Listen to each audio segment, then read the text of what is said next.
কেনাকাটা প্রায় শেষের দিকে। আমি আমার দুটো বাচ্চার জন্যই কেনাকাটা করেছি। পাঞ্জাবি আইটেমটা আছে, এখানে আছে আপনার শার্ট আইটেম। আর এবার নতুন একটা প্লেনের বের হয়েছে কিংফিশার, 3 পিস আছে, ফার্সি আছে, আপনার গাউন আছে, এগুলো সবই মোটামুটি রানিং। মোটামুটি ভাই এই প্রিন্টের শাড়ি, লুঙ্গি, গেঞ্জি, টাঙ্গাল শাড়ি এগুলো একটু বেশি।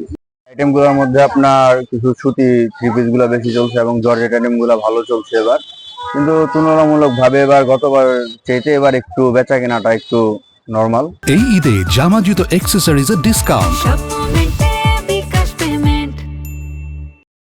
ভাইগনার জন্য শার্ট, প্যান্ট, পাঞ্জাবি আর নিজের জন্য ড্রেস। দাম তুলনামূলক ওরকম বেশিও না, আবার যে কম এরকম না। তো দোকানদার ওনাদের অনুযায়ী দাম চাচ্ছে, আমরা আমাদের মতো দামাদামি করে যে যেভাবে নিতে পারছে। মানে সামান্য লাভে মানে সব প্রোডাক্ট সেল দিতেছি, আমাদের কাছে এরকম কোনো অভিযোগ আসে না।